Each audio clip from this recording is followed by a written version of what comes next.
Hello guys, a very warm welcome. It's Choma here back with another video, and for today it is a very quick video guys on how I took down my African cotton threaded style that I had done when I was in Lusaka, Zambia. You guys have caught up on all of the vlogs, so you know what I was up to for that whole week. I did not intend on having this hairstyle for as long as I did, guys. This lasted just over 4 weeks. So you can see how rustified, how crusty it became after a while.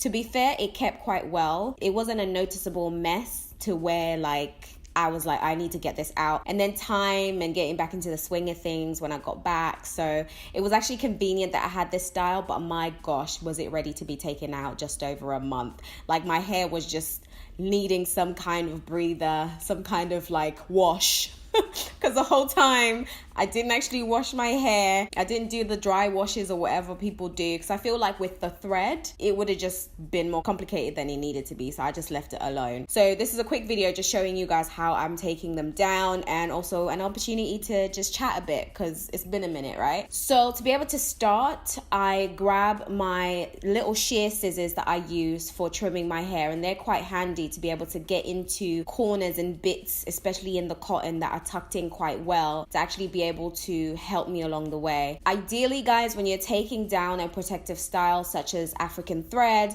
or braids, anything that's been in your hair for quite a long time, you don't want to start unraveling on completely dry hair. So you want to be able to either spritz it with a bit of water, use a bit of oil, just so that it isn't rusty. Example, if metal is rusty and then you try and run something through it, it's gonna break, right? It's the same thing with your hair. You ideally don't want to actually start manipulating it in any kind of way when it's been really dry. I mean, essentially throughout the whole month, I kept my hair well moisturized anyway. I used my moisturizing sprays, ones that you can get. Afrocentrics have an amazing moisturizing spray, for example, that I was using along the way. So you are able to actually maintain your hair to where it's not completely dry and thirsty for anything, because you're good to go. So that's what I did throughout the whole month, is just making sure every day in the morning and at night before I go to bed, I'm spritzing it with a little bit of moisturizer. But at the same time, you will notice, and you are seeing, that there was buildup over time. You know, if your hair hasn't been washed and you keep spraying on it, or you keep moisturizing it, or you keep oiling it some kind of way, you're going to get buildup, complete and utter buildup. And that's exactly what happened. My hair was just ready for a wash. So essentially with this type of style, the African thread, you kind of want to be able to find an in to be able to start unraveling, and you have to be really careful, especially with the scissors, to be able to ensure that you're not chopping off a bit of your hair at the same time. And I have to say, my hairstylist at Afropologie did an absolutely amazing job at tucking away my hair, but so amazing so it was a little bit challenged to actually unravel.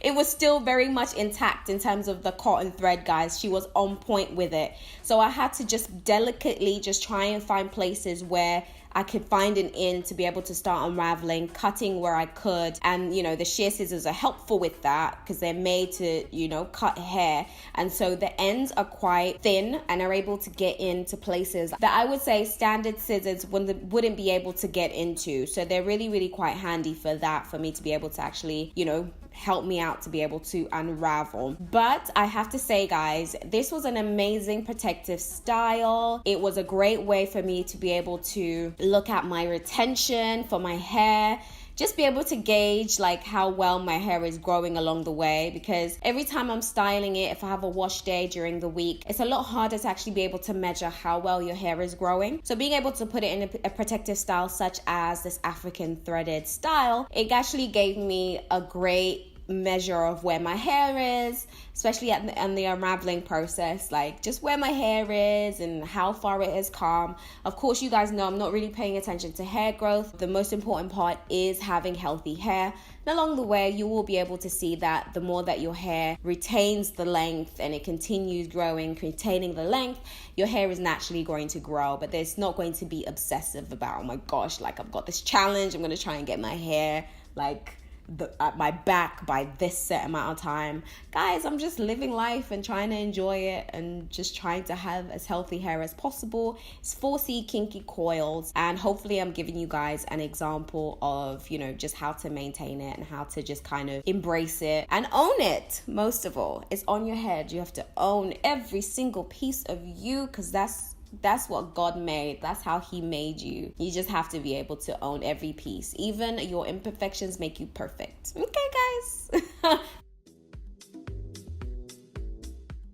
Now, once I've got the sides unraveled, I then go ahead and concentrate on unraveling each single strand of the threaded hair.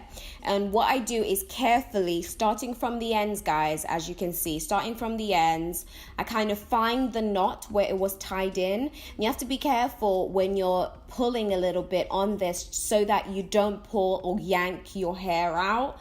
Because that's another thing. If you kind of yank a little bit too much, you'll end up cutting a bit of your hair. And once you actually get that little knot at the end, and once you unravel that, it's a lot easier to then remove the rest of the thread, because it's just a matter of just pulling it out, and then it naturally unravels itself. So it's very, very quick and simple to actually be able to unravel when you know how. You can't be careless when you're doing this sometimes. You kind of like find a little bit of the end of the thread, you know, start to pull at it slowly without it chopping off your ends of your hair. You just have to be a little bit careful with this, guys. So just nip at it a little bit until it comes out, and then unravel, and it's as easy as that.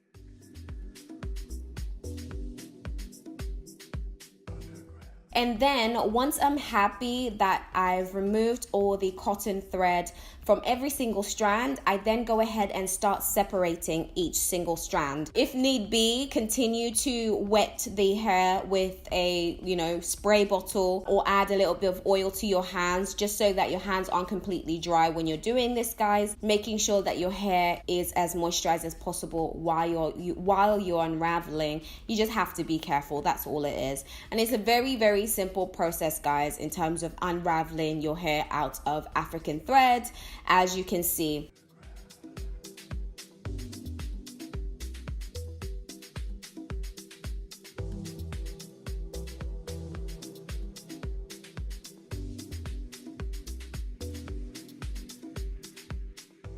Now you can start to see the gunk that was in my hair. When you actually start separating your hair, you start to see how dry it really is inside. Like, cause the whole time that I was, the whole time that it was packed away, it was really just the top of my hair that was actually being taken care of. Inside, it was a different story. And I feel like because I kept touching up my edges started to suffer a little bit. So even when I was unraveling, and even though it wasn't braids, there was still a little bit of like, my edges have thinned a little bit.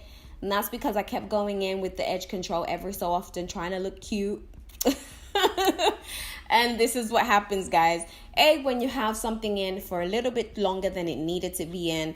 And B, if you're not taking care of your edges at the same time, you're going to be able to see that kind of thinning. So that's happened to me a little bit here. But you guys already know about how I'm going to go about getting my edges back, because you've watched my 5 power tips on how to grow your edges. If you haven't, the link is above so you guys can check that out. Once this process is done, pretty much loosened all of the sections, and it's looking like this, in dire need of a wash. You can just see the crust and the dust and the everything that is in my hair. It's just not cute whatsoever. Literally just no. But that's what it's looking like, guys. What I'm going to go ahead and do is I'm going to do a deep cleanse of my hair. Literally, it's in dire need of some deep cleanse and some deep conditioning. And that's what I'm going to go ahead and do, guys. You guys have to stick around and check out my next video. So if you aren't already subscribed, if you aren't already part of the notification gang, if you aren't already part of the likes and comments crew, you guys already know what you can do, because you guys are solid on YouTube, right? You guys have come across this video, you guys are solid on YouTube. The ride or dies are here. So you might as well join the party, guys. You might as well come along on this journey. See me flick out the flakes in my hair, and then see me actually get myself together and put it all together. Because right now I'm looking like I've been on the streets for a while and I don't know what water is on my hair. It's a little bit of a mess, but we're gonna get it together, and you're gonna stick around. You're gonna see how I actually get it together in the next video. So for the time being, I hope you guys have enjoyed this one. Like I said before, subscribe, turn on the notification bell, like, comment, all that good stuff, and stick around for the next one. I'll catch you guys in a bit. Bye.